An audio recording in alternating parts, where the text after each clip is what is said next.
Hello, everyone. Welcome to another episode of the Giving Starts With You podcast. I am your host, Nelia Hutt. Today, I am so excited for this episode. This is a moment that I don't think I'm going to forget. So today we have the one, the only Mr. Pat Quinn on the Giving Starts With You podcast. How are you? I'm great. Thanks for having me on today. I appreciate it. The honor is all mine. Um, Mr. Pat Quinn, he is a world-renowned presentation coach. And today he's coming to speak to the audience about telling your story and why it's so important to get our story out there. For those of you who are not familiar with Pat, he has been entertaining, inspiring, and educating audiences for over 30 years. As former professional magician, Mr. Quinn learned the art of commanding a stage early in his career. As a high school teacher, he specialized in teaching an audience at every level. As a professional consultant and speaker, he has keynoted the biggest conferences and spoken to audiences around the world. Mr. Quinn has consulted with professional speakers, pastors, and business leaders to help them improve their presentation skills and more effectively deliver their message. And I have to say, this is exactly what he did for me. So, Pat, I don't know if you know this, but I was part of the Rise Up Challenge and have been wanting to tell my story for a very long time, but never was really confident and never, was a little bit afraid of getting it out there. And it wasn't until I met you through that group that you gave me the courage and the strength to go ahead and do it imperfectly and just get better at it. So I just want to say thank you so much. Honestly, it really has changed. It's changed my confidence. And it's one of the reasons why I started this show. I've been wanting to do it for a while, and it wasn't until that challenge and listening to you speak and teach everything that you taught that I just took the plunge, and the group has been very supportive ever since. So thank you. Well, you're welcome, and you're certainly not alone. There's so many people who have a story to tell, and they're waiting until that story is perfect before they tell it, or they're waiting until they're ready before they tell it. And if you wait until it's perfect, you're never going to tell it. If you wait until you're ready, you'll never be ready. I'm just a big believer in getting out there and sharing your story, even though it's not perfect, even though you might say and ah, or you might forget the story halfway through it, because the first time you do it, it's probably going to be ugly. You're going to make mistakes. You're going to forget things. But you can't have a second time until you have a first time. So why don't we get that first time out of the way? I think everybody wants to jump ahead to time 100 where you're smooth and you remember it all and you're funny. But you can't jump ahead. You have to have those first 99 tries. And every time you do it, you'll get a little bit better. Every time you do it, you'll grow in your confidence a little bit more. But here's the big thing. Every one of those 99 practices helps the person who's hearing your story. When you share your story, as imperfect as it is, other people find out that they're not alone in their struggles. When you share your story, other people find out that there are solutions to problems that they're still struggling with. And when you share your story, somebody out there is going to find hope just because you imperfectly shared your story when you weren't ready and you helped someone. So I love the idea of 99 practice versions before you get ready. I just know that the 99 people who hear you tell that story are all going to benefit from your 99 practices. I love that. My first time, I ugly cried live on Facebook. So thank you so much for that. But you're right. I think, and people can connect with you better. It's just, yeah, and it's so healing. I was going to ask you, we all have a story to tell, but I think we find it hard to talk about struggles, right? Everybody has, and I don't know why that is, because I was also part of that, but it's just, we're all human. We all have something that we need to get off our chest to talk about. And a lot of those times it helps other people. What do you think is the most important reason why we should even share our stories with other people? Well, I think there's two big misconceptions out there. The first misconception is that your story isn't big enough, special enough, good enough. You hear other people telling their stories on social media, and it's like, well, I don't have something like that. My story's ordinary. My story's boring, or my story's doesn't have a happy ending like that. And I just want everybody who's listening to hear these words. Your story is enough. Your story just as it is. It doesn't need to be embellished. It doesn't have to be more exciting or less exciting. It doesn't have to have a happy ending. Your story is enough to help people. As a matter of fact, you are uniquely qualified to help people just like you.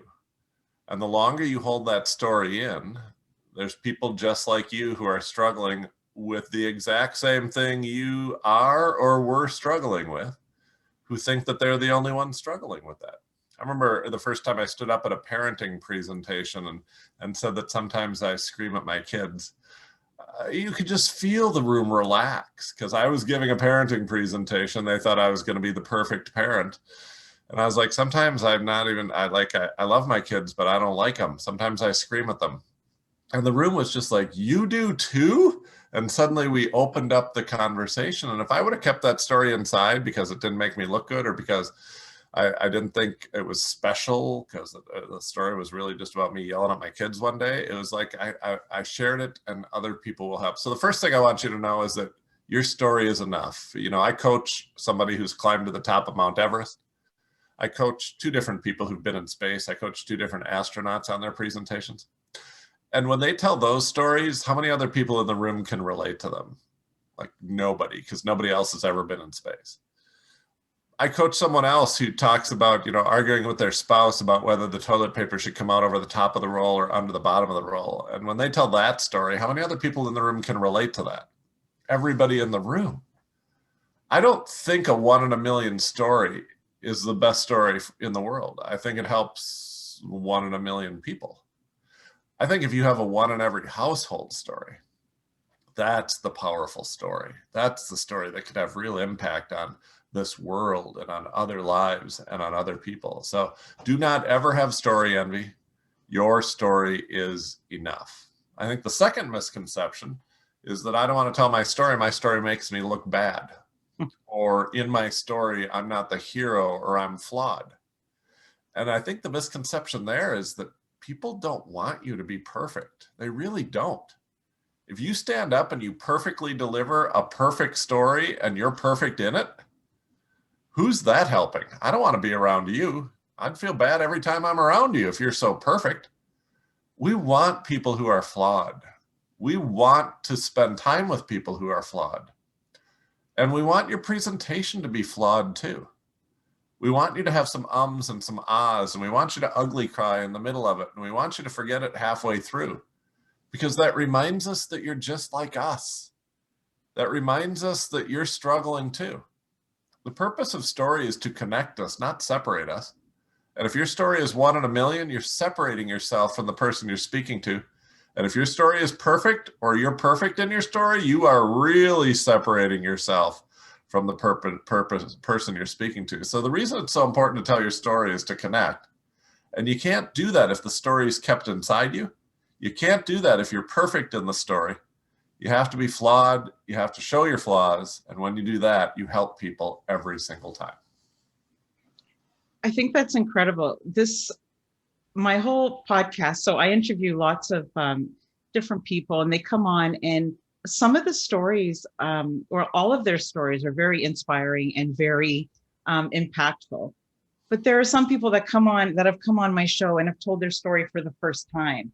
And although there is a lot of bravery and courage that goes along with that, they thank me for being able to come on, because it really, really helps them.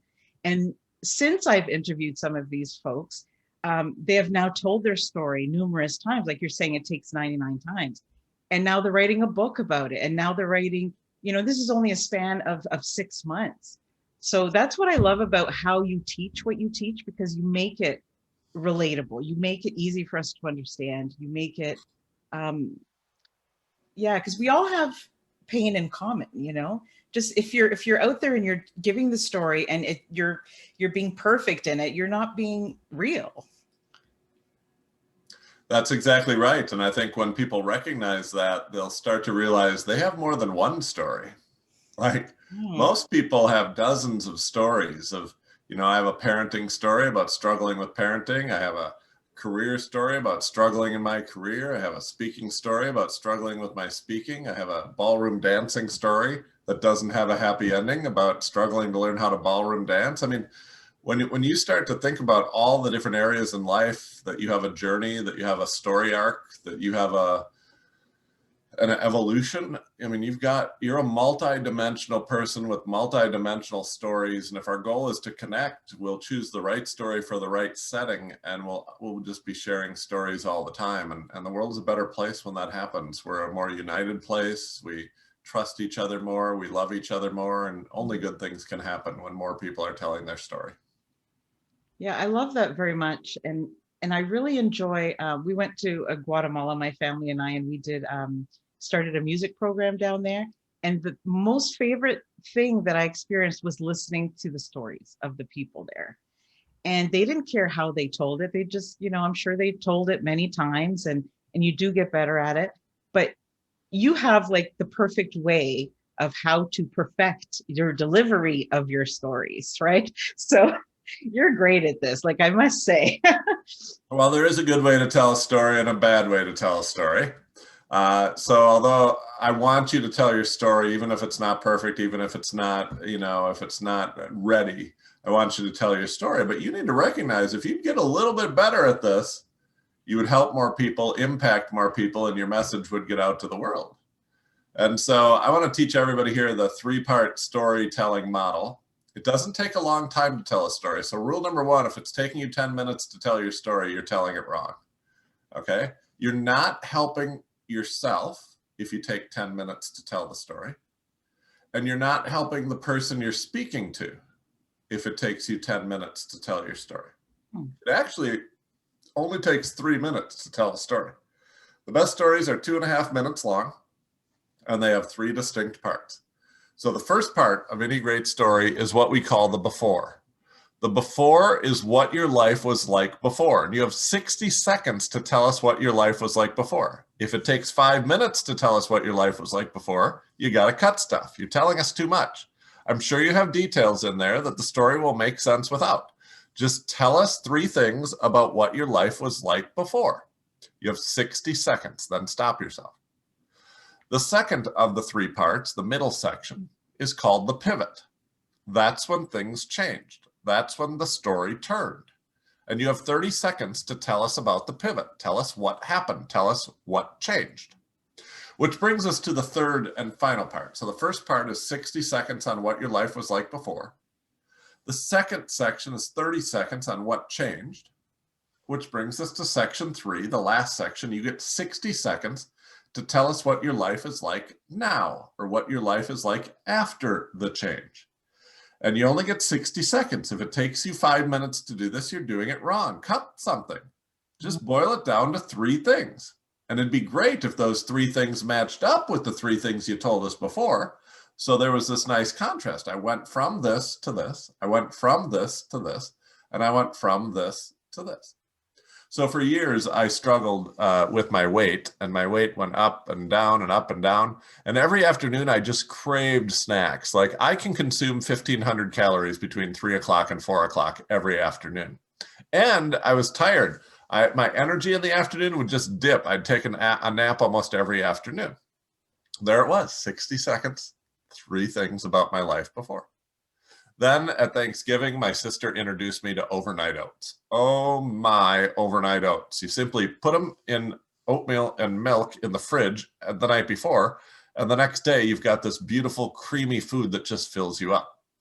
And now I have them every day for breakfast and for lunch each day.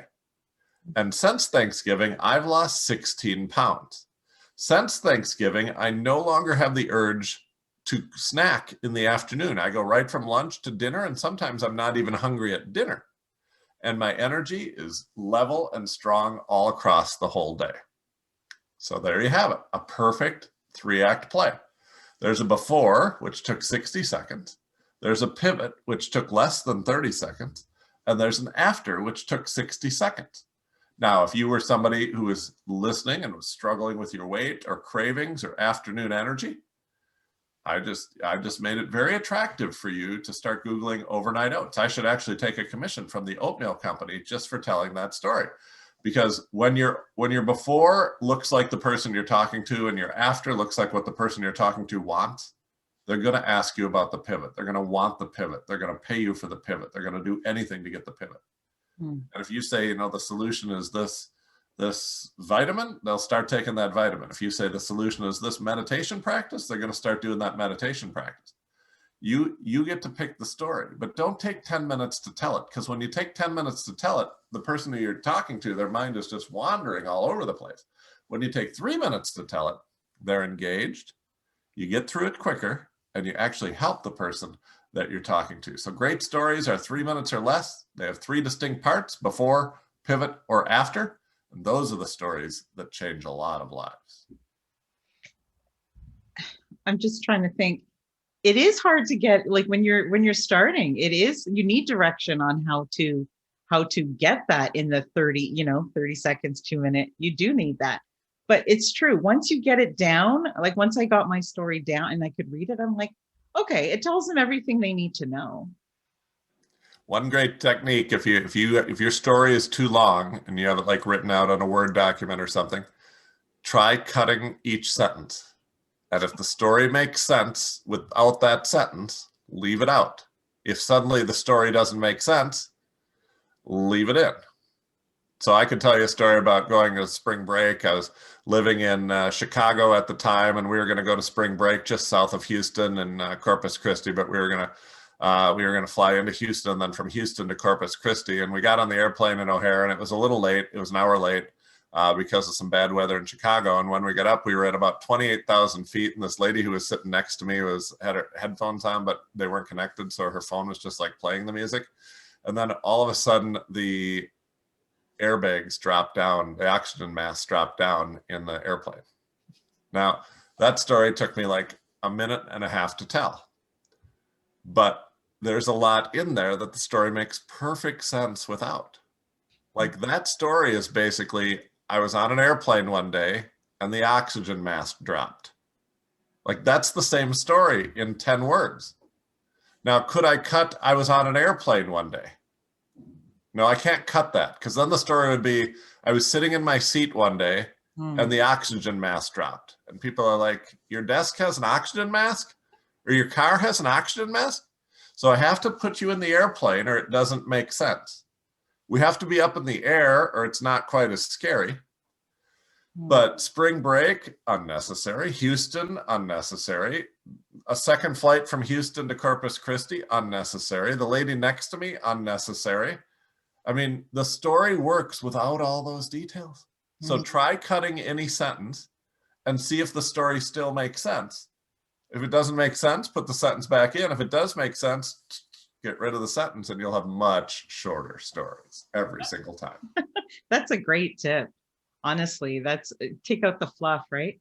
For me, it's like, I almost feel like you're saying too, keep the suspense in there, but it's okay to add the emotion, right? Because some of our stories, like, I know for me, when I tell my story, I have a lot of emotion that I want to get through, because then it kind of teaches you between the before and after too. For me, that's the best way to show somebody, is through, like, so would you say that that's okay?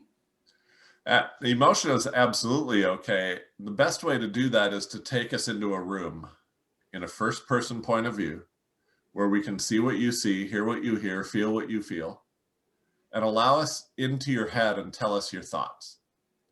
Rather than saying, I was sad at the time, take us into a room and describe your thoughts. So one of the people that I coach is Adrian. Adrian one day got a mortgage bill that she could not pay, and it was past due, and she was going to lose her house, and her house was going to be foreclosed on. So she had to have a yard sale where she sold her kids' toys in the front yard. And she tells the story about being in the front yard when a pickup truck pulls up to pick up the Fisher-Price plastic kitchen. And she's helping the guy load the plastic kitchen onto the back of her pickup truck. and she can hear screaming, and she looks back toward the house, and her two young children are in the front window screaming as their favorite toy is being loaded onto someone else's pickup truck and being driven away. And now she's got you in that room in her front yard. She's got you seeing what she sees, her kids in the front window. She's got you hearing what she's hearing. Like, you can picture young kids screaming, but they're not with you. They're through a window and you can barely hear them. And the traffic's driving by on the road, and the pickup truck's got the tailgate that you hear go up. I mean, you can hear it, you can see it. And most importantly, she doesn't have to tell you that her heart is breaking at that moment. She doesn't have to tell you that she's afraid to be homeless, that she's disappointed in herself, that she's embarrassed that she's going to be foreclosed on. She doesn't have to tell you that she's struggling. It's in there. And so the best way to create that emotion, create it quickly, and to allow the audience to feel it, is to pick a room to take us into. I think the mistake a lot of people do is they tell their story from a third person, omnipresent point of view. And they don't actually tell their story. They narrate their story like a third party narrator. Like, I was really sad at the time. Don't tell me you were sad. Take us into a room and let me know what you were thinking, and it will be obvious you were sad. And let us see the room. Let us hear the room. Let us smell the room. That will change everything. And so I think a mistake a lot of people do is to remove themselves from the story and almost narrate the story, when I'd rather have you take us into the moment and let us jump into your mind, where you can just let us know your stream of conscious thoughts at the moment. And the audience will be so emotionally attached to you. More importantly, they'll learn from you, they'll listen to you, they'll engage with you. It's just a great way to tell your story. And I think we've all been in a place where we've heard somebody's story and it's impacted us so much that we know it's like, when you hear it and it's that powerful, you just connect with it right away. And it does take practice, but I think it's so important that we all learn the skill that you're teaching, because not only will it make us connect with people, but it will help us too. It'll help us heal through our stories. If we keep things to ourselves and we suppress things, I can tell you from experience, it is not what you want to do. You know, it's okay to be imperfect, and just do it. Just try. Yeah, I think we watch speakers on Facebook or we watch speakers on YouTube and we think, I can't tell a story like that, so I'm not going to tell my story. And here's what you need to know. The person that you're watching on Facebook or the person you're watching on YouTube, they couldn't tell their story like that 2 years ago either, but they did it anyway. This is why I wish every good speaker, everybody who has a TED Talk, or everybody who has a motivational talk on YouTube, or everybody who's out there going, you rah rah on Facebook, I think you should be required, when you give a good talk or a good story online, you should be required to also give us a link to your first story, which was not good, which was not funny, and which was not well told. Because that lets the rest of us know there's hope for us. We're that same person. We just haven't told it as many times, and we still haven't helped as many people. And once again, I know this. I know that there is someone in this world right now who is struggling with the same problem that you struggled with. They're struggling with a problem that you've solved, or even if you haven't solved it, you're on your journey to solving it. You're on your path to solving it. And that person who I'm thinking about right now, who's still struggling with that problem, they are going to continue to struggle every day for the rest of their lives until they hear your story. If you get nervous when you tell your story, if you get stage fright, even though you're only telling it to one person, or if you get shaky, or you got a voice in your head that says nobody wants to hear this, or you're not good at this, you're thinking about the wrong person. You're thinking about how you will look, how you will sound, and how you will feel when you finish telling the story poorly, or you finish forgetting the story, or you finish screwing this up. What you should be thinking about is the person who needs to hear that story today. Because I know this, there is a person who needs to hear your story today. They are struggling with a problem that you have solved, and they will continue to struggle until they hear your story. And here's the other thing you need to know about this. I can't tell them your story. I can't tell them your story because I'm different than you. If you're a single mom and they're a single mom, they need to hear it from a single mom. They don't need to hear it from me. If you've experienced something that they've experienced, they don't need to hear that from me. They need to hear it often from someone who looks like them, often from someone who sounds like them, often from someone who has a host of other problems and strengths that they also have. No one else can tell your story. You are uniquely equipped to reach a certain group of people. It's different than the group of people that I am uniquely equipped to reach. And I remember the first time I was on stage, and I forget who, I was on stage with some people that are household names that you would know. Because I coach sharks from Shark Tank. I coach Tony Robbins and Dean Graciosi from the KBB Project. I coach people who you see on YouTube and Facebook all the time. And I was on stage with a bunch of people, and I mentioned that I was an introvert. And oh my word, my inbox was so full when I got back to my email, because there were all the introverts in the world came out and said, finally, an introvert who's speaking to us instead of one of these people who just like loves to talk. And I'm like, oh my gosh, this is exhausting. I'm an introvert. It's hard. But I do it anyway because I know there are other introverts out there who need to hear from one of us, who need to hear that this is possible even though you're an introvert, who need to hear that, yes, there is a voice in my head every time I turn on the camera or every time I step on stage saying nobody wants to hear what you have to say today, and you're not smart enough, good enough, or special enough to be in front of this group of people.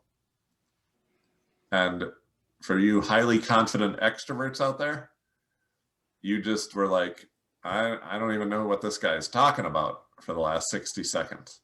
But for the rest of you, introverts and people who have that voice in your head, you know exactly what I'm talking about, and you can't hear this message from an extrovert. You have to hear it from me. And some of you can't hear it from me because I'm a guy. You need to hear it from somebody who looks like you and has struggled with what you've struggled with.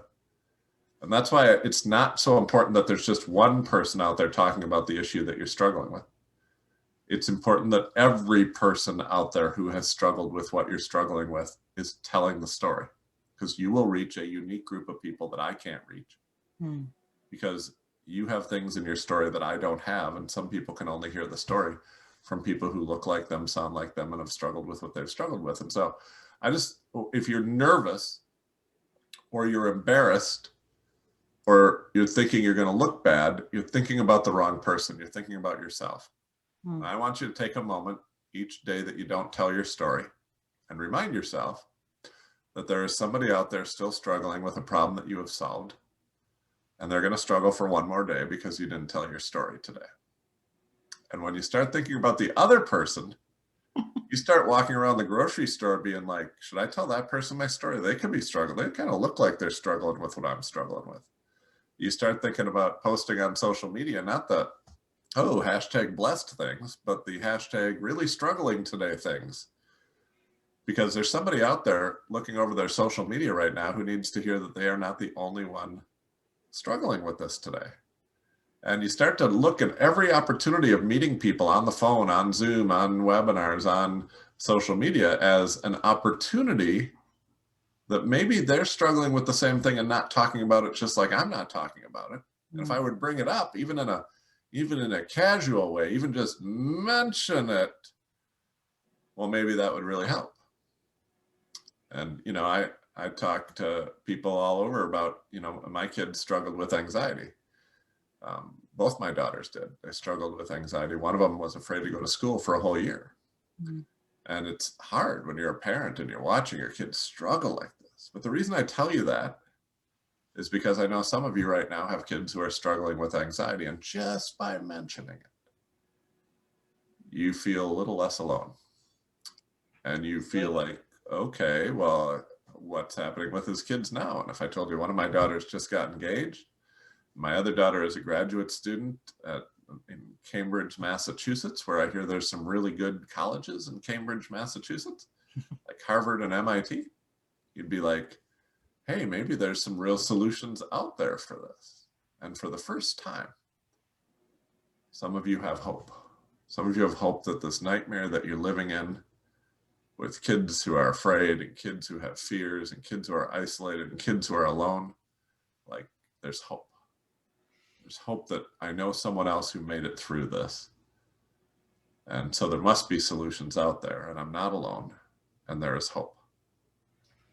Now, I don't know who needed to hear that, but I'm confident that people need to hear that, because one day, years ago, I needed to hear it. Because one day, years ago, I was struggling alone, without solutions, and with no hope, with a child suffering with anxiety. And I'm so thankful that a different parent, who you will never meet, whose story probably won't resonate with you because they don't live where you live and they don't look like you look like, but they lived near where I lived and they looked like what I look like, came to me and said, you know, my kids used to struggle with anxiety, and it gave me hope. And so I'm just a believer that the longer you keep this in, the longer you're stopping yourself from reaching your full destiny, from realizing your full purpose on earth, and from helping the people who need you to help them right here, right now, today. Thank you so much for that, for saying that, because it's one of the things. Loneliness is a huge, huge problem. And, you know, we all suffer from different things, and just feeling they're hard enough to deal with. But when you feel like you're alone in something, then it's unbearable. You don't know where to start. There's no movement. There's nothing. And I think sometimes sharing, although it's hard, and like you said, you will need practice and get better at it, I think that sharing or not sharing it is selfish. You get to a point where when you get over being afraid, and you do think of, you know, who are you doing this for? Then you have a responsibility to share it if you can help other people. That's how I feel anyway. I agree, and social media just feeds into it. I mean, what if we started a revolution and for a month, we should pick a month like No Shave November. We should pick like, you know, March, like no positive postings on Facebook in March. Just post the stuff in your life that sucks. And you're allowed to post a post on Facebook that says, I didn't want to get out of bed today, but you can't do that below a picture of you on a treadmill. You have to actually post that with a picture of you still in bed today. Yeah. And actually say, I didn't get out of bed today. Yeah, because I think you'll see. That's how I felt all week. What if we said March, there was no positive postings on Facebook? Just post your worst stuff. I tell you, there'd be a group of perfect people in the world who would leave Facebook and go find somewhere else where they can share their hashtag, my life is perfect and my kids are perfect stories. But for the rest of us, we'd be like, holy cow, I'm not the only one who sometimes doesn't get out of bed because I can't even face the thought of facing today. By the way, it's Wednesday. It's been like this 3 days in a row now. Like, yeah, absolutely. Like, nobody posts that. And if you do it under a picture of you on the other side of the valley. Like, oh, struggled with my mood this week, but it's Friday and I baked cupcakes with sprinkle frosting. It's like, no, it's Friday and I just ate all 12 cupcakes because I hate myself. Like, post the real stuff. Stop posting the perfect pictures. And I just think, you know, we're never going to win that on social media, but we could start the revolution. We could be a lone voice in the wilderness on social media. And again, if you're the only person, like let's say you have 100 friends, or let's say like me, you have 20 friends, and 19 of your friends are posting pictures of themselves on the treadmill, all smiling and not sweating. I don't know how that works. And I post a picture of myself in bed saying, I can't get out of bed today. There is somebody who friends with me or follows me or whatever social media you're on. There's somebody watching me who is just as sick of the other 19 people all happy on this day, and instead need to hear, and they're going to reach out immediately to me. They're not going to reach out to the person on the treadmill not sweating and say, oh, how'd you do it? They're going to reach out to me and be like, finally a voice of reality, finally somebody who looks like me, sounds like me, and thinks like me. And again, that's not for everybody. And I can't do it for your people. Like, first of all, they aren't friends with me, so it wouldn't reach them. But second of all, even if they were friends with me, it wouldn't mean as much coming from me, because you have more in your story than I have. You have different in your story than I have in my story. Hmm. Some people need to hear it from young people because they're young. Some people need to hear it from people who are widowed because they're widowed. Some people need to hear it from people who struggled with addiction because they've struggled with addiction and I haven't. So I can tell the story, but it's not going to connect with them because I haven't. And so, you know, I'd love to see a social media I revolution. love that. Pick a month and just post the real stuff instead of posting the perfect. We post like the ugly pictures of our kids, and we post our kids struggling. Because anybody who has kids know that kids struggle, and anybody who parents knows that you struggle. Anybody in a marriage knows that you struggle, and anybody who's left a marriage knows that you struggle. And anybody who's never been married knows that you struggle, but nobody will post that. And the longer we go before we tell our stories, the longer other people are going to struggle feeling alone. And, you know, when you are in the dark place in your life and you're seeing all these happy people on social media, nothing makes you feel more lonely than doing that. So, you know, and I think a lot of us do that. We compare to these fake personas on Facebook and on different social media. And it's almost like the people that project the perfect lives are the ones that are hiding the most. So I don't know. I don't think any of us, we all have something. I don't think anybody escapes life. I think part of that is that the people who are experiencing good things or posting good things or telling people about all the good things, I think they're better at collecting their stories to tell. Like, I think they're better at it. I struggled for years to collect my stories and keep track of my stories. Funny things would happen, good things would happen, bad things would happen, teachable moments would happen, emotional moments would happen. And sometimes I'd jot them down on a scrap of paper or a cocktail napkin if I was somewhere and be like, I got to tell people this story. Like, this is a great story to tell. And so over the years, I collected this folder of little scraps of paper and the backs of receipts and cocktail napkins with all my stories. And then finally, one day, somebody gave me a story journal. And I thought, this is exactly what I need. And I filled it. Over the next 12 months, I filled it with my moments and my stories and my good thoughts and my bad thoughts that I wanted to share with others. The problem was the story journal wasn't always with me. There were times when I would be at work and something would happen, but my story journal was at home.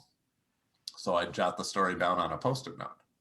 There'd be times when I would be at a restaurant and my story journal would be in the car and I'd think of something or something would happen. So I'd jot the story down on a napkin. And I would jam these little slips of paper and these napkins into my story journal. When I bought my story journal or got my story journal, it was like 1 inch thick. And a year later, it was like 7 inches thick because it had so many little scraps of paper and receipts and Post-it notes jammed in it. And I thought to myself, well, why isn't there one place where we can store all of our stories? Good stuff, bad stuff, emotional stuff, funny stuff. I have a place in the cloud to store my photos. I have a place in the cloud to store my music. Why isn't there a place in the cloud to store my stories? And I looked all over for one and I could not find one. So I made one. I created a tool called Storylink.com, STORYLINQ.com. Storylink.com is the one place in the cloud where you can store all of your stories. And it allows you to organize them. Happy stories, sad stories, teachable stories, funny stories, and sort them by name and title and what's in them. And so if you ever are going to meet with somebody and have a conversation that you think could change their life, or you ever have the opportunity to speak on Facebook or on Instagram or on Zoom, or you're ever in a room full of people and you feel like this is an opportunity here to help a group of people who are struggling with what I'm struggling with, you can simply go to storylink.com and choose the stories that you want to tell that day. And it organizes it all and prints it out for you in the order that you should tell them. It takes the process of putting together a presentation or mapping out a conversation that you want to have with somebody that is meaningful and life-changing from days down to minutes. And the best part is I'm right there with you every step of the way. There's targeted video teaching from me on how to tell the story the very best way. And so the website is Storylink, STORYLINQ.com. And for everybody who's listening today, I'd love to give you a free 30 days to try Storylink.com. If you register and use the discount code STORY, STORY, when you register, You can get 30 days for free to try it out. Enter a few stories, watch all the free training, and see if it works for you. If it doesn't work for you, you can stop at any time and not pay anything. If it does work for you, you can keep using it. But I think you're going to find that you have a story to tell. And if you can get those thoughts organized, you're going to tell it more often. If you have a place to store those stories so you don't forget the funny things and the teachable moments, if you don't forget those, you're going to tell your story more often. You're going to grow in confidence. You're going to grow your impact.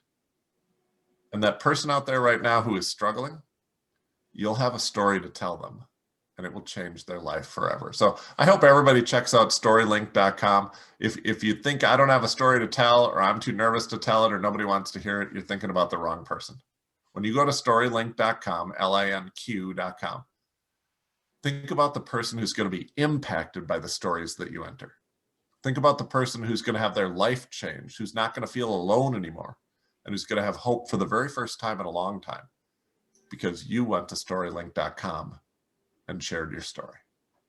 And the people in there are so supportive of each other. Like the whole community is fantastic. They know the power of story. They know that facts don't change lives. Facts start arguments. Stories change lives. Stories convince people. Most importantly, stories give people hope. I thought it was ingenious when I saw your group there, because I'm part of the group, and I thought what a great solution to that problem, because then you don't have that thick 3-dimensional spot where you can't carry with you in your little pocket, right? And it's always with you. It works on your phone. It works on your computer. It's with you 24/7. When I had all of my little scraps of paper, I was one big gust of wind away from losing all of my stories. This is stored for all times. My computer can crash. I can break the screen on my phone. They're there. They're in the cloud. They'll be there forever. This is storylink.com. And Pat, thank you for creating this, because I can tell you, before my dad passed away, I tried to interview him, and I had all these stories and all these things and on scrap pieces of paper, and it was on pencil. And years later, I'm trying to write out this story, and some of it is gone. And I wish I had something like that back then. It would have made a lot of difference. So many people are using it to store the stories of their family, to store the stories of their grandparents and their parents, and to store the stories of their kids. Because my kids, are in college and out of college to get their jobs and get married and go to graduate school now. Wouldn't it be great to remember that one time at their 3rd birthday when they spit on the cake or when they threw up at the dinner table? Like, those are great stories that happen in every family. And I would love to share those stories with my kids, but I don't remember all of those stories. With Storylink, they're never lost. They're there forever, and you can share them for all time from generation to generation. I love it. So yeah, check out this community, because I just really love the support in it as well, because people are really there for each other, and it's part of the whole message, right? It's a group of people who certainly recognizes the power of story. I think if we did a poll, everyone in the group would agree that their life was affected by a story, and now they want to pay it forward, pass it on, and get out there and tell their stories. It's going to change. It's going to change lives. It's going to change. It's going to change the person telling the story and the person that needs to hear it, for sure. I'm so glad that you created that community, honestly. Can I ask you a question that I sometimes ask some of my other guests, but I'm interested in hearing your answer, if that's okay? Sure. So my podcast is all about also giving yourself a gift that perhaps change the way you feel about yourself, or you feel about the world, or that you feel about yourself, like gaining confidence. And I mean, it takes a lot to be Mr. Pat Quinn, the energy, the working day in, day out. What would you say is the most important gift that you have given to yourself that you think has changed your life? That's an interesting question. I would say, and it's not easy, so I'm going to say it, and then you're going to be like, yeah, but how? But the most important gift that I give myself each day is the permission to be myself. I love that. I hang out with people who, from my point of view, are smarter than me, more talented than me, and better than me at a lot of things. And when you do that, I think there's a real tendency to try to be like them, to try to hide your weaknesses and cover up your differences. And I don't know if you call it imposter syndrome. I've heard someone else call it gap management. There's this gap between the person you think you are and the person that you want other people to think you are, and you spend most of your life managing that gap. One of the great gifts that I gave myself about 5 years ago was the permission to just be myself. I do a lot of work with a company called Advance Your Reach, where I'm the oldest person working for the company by like 10 years. They all dance when the music comes on, and my back hurts. And there's a tendency when you're in any room like that, and that could be, for me, that's like one professional struggle. And for you, maybe like you're in a room full of happy people and you're not happy, or you're in a room full of healthy people and you experience constant pain, or you're in a room full of people who've healed from grief and you're still experiencing grief. And I think when that happens, there's a tendency to just to cover up your weakness and try to be like them.